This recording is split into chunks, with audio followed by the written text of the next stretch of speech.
Aujourd'hui, nous recevons Nathalie Lafargue, conseillère technique au pôle Parcours de l'enfant à la direction de l'action sociale, de l'enfance et de la famille, qui va nous parler de la prise en charge des enfants victimes de traite et ou d'exploitation sexuelle par l'aide sociale à l'enfance. Bonjour et ravie d'être avec vous et de pouvoir répondre à vos questions. Dans quelles circonstances est-ce qu'un enfant victime de traite et ou d'exploitation sexuelle va-t-il être pris en charge par l'ASE ? Un enfant donc victime de traite ou d'exploitation sexuelle pourra être pris en charge donc par les services de l'ASE selon différentes portes d'entrée. On peut avoir un enfant qui va se confier à un professionnel, donc scolaire, qui peut être du scolaire, médical, qui peut être animateur. Et avec ces informations, ce professionnel donc, devra transmettre une information préoccupante à la cellule de recueil des informations préoccupantes, qu'on appelle les CRIP. Et donc, cette CRIP adressera cette information préoccupante au parquet des mineurs, qui pourra ordonner une ordonnance de placement provisoire, dite CEH, dite de la traite des êtres humains. Ça, c'est le premier canal. Deuxième canal, l'enfant lui-même ou un adulte qui a connaissance des situations décrites pourront appeler le numéro vert national, le 119, qui lui-même transmettra son compte-rendu d'appel, donc toutes les informations, à la CRIP, et laquelle enclenchera la même procédure que celle qui vient d'être citée. On a aussi des informations qui peuvent remonter par les professionnels qui effectuent des maraudes.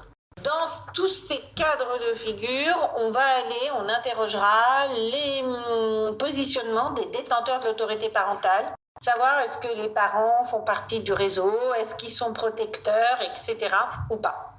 On a aussi un autre canal, ce sont les services de police qui, eux, peuvent interpeller directement le parquet des mineurs, par contre, notamment quand il s'agit d'enfants en situation de mendicité, et c'est dans le même but pour leur assurer la protection. Et puis on a aussi le dernier canal, c'est le juge des enfants, qui peut être saisi dans le cadre d'une mesure pénale, par exemple pour un enfant qui commet des délits. Le juge peut évaluer qu'il est également victime et dans ce cas-là, il va ouvrir ce qu'on appelle un dossier en assistance éducative et donc confier l'enfant à l'aide sociale à l'enfance pour garantir sa protection. Et cette disposition, elle est bien évidemment appliquée et elle est notamment appliquée lorsque l'enfant est exploité par un réseau et donc contraint à commettre des délits.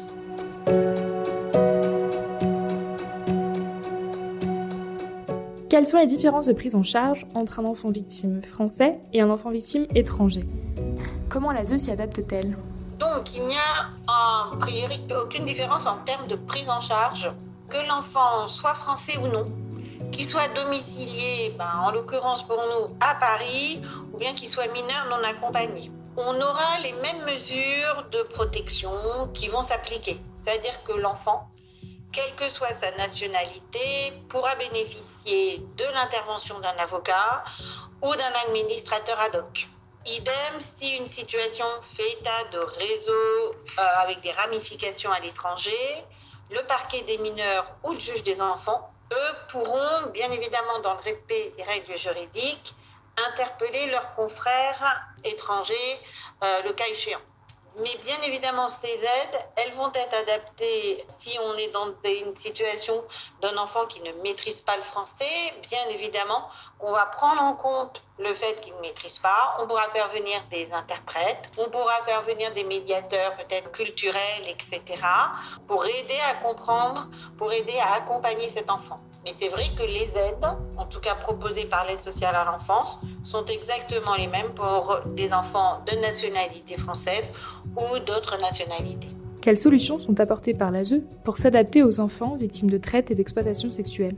Alors, nous, sur Paris, donc la ville de Paris, en 2016, a signé, donc avec le parquet des mineurs, le tribunal pour enfants, la protection judiciaire de la jeunesse et des associations, une convention qui organise donc la prise en charge des jeunes victimes de traite des êtres humains. Il s'agit dans ce cadre-là de sécuriser au maximum l'accueil de ces jeunes dans des établissements dédiés et situés hors Paris. C'est important pour nous de pouvoir extraire le jeune de son réseau. Et donc, cette convention, elle a également pour but de sensibiliser tout professionnel qui concourt à la protection de l'enfance à ces sujets de traite et exploitation des enfants. De ce fait, nous, l'ADASES a donc un établissement éloigné de Paris qui permet clairement de sécuriser davantage, on va dire, certaines prises en charge, notamment celles des jeunes filles qui peuvent être victimes de réseaux de traite. Parallèlement, l'ADASES a développé également un partenariat étroit avec l'association Puccia, laquelle a ouvert une structure expérimentale dédiée clairement à ce public victime de traite. Et on a déjà pu réaliser des accueils et on est en lien très fréquent avec cette association. Concernant les mineurs non accompagnés, errant sur l'espace parisien, la ville de Paris a construit un dispositif tout à fait innovant, fondé sur une démarche d'aller vers ces jeunes. On n'attend pas qu'ils viennent rencontrer les travailleurs sociaux, c'est un peu les travailleurs sociaux qui vont à eux. Et donc, ce dispositif, il est constitué d'une maraude et d'un abri 7 jours sur 7. Donc ce dispositif est piloté par l'ADASES et notre sous-direction, donc la sous-direction de la prévention et de la protection de l'enfance. Et ce sont 2 associations qui le pilotent, à savoir Aurore et Hors la rue. Il y a également dans ce dispositif l'appui d'un travailleur social de la cellule d'évaluation et d'orientation des mineurs non accompagnés, qui est également inscrit dans ce dispositif. Et puis également, l'ADASES a développé un réseau partenarial très étoffé sur ce sujet, animé par un professionnel qui est chargé de mission. Et puis, à ces dispositions vont s'ajouter de nombreuses formations en direction des professionnels de terrain, donc soit des professionnels qui sont en charge des situations, des mineurs non accompagnés, des jeunes majeurs, qui sont professionnels qui sont aussi dans les établissements et dans les familles d'accueil. Et puis, également, au niveau de la DASES et de notre sous-direction, il a été répondu à de nombreuses recherches autour de ces sujets qui ont permis la rencontre de jeunes qui avaient connu ou qui sont encore dans des réseaux, notamment d'exploitation sexuelle, des rencontres donc avec ces jeunes, avec leurs parents, avec les travailleurs sociaux et les encadrants de ces travailleurs sociaux, et tout ça dans le cadre de recherche par des sociologues et des psychologues.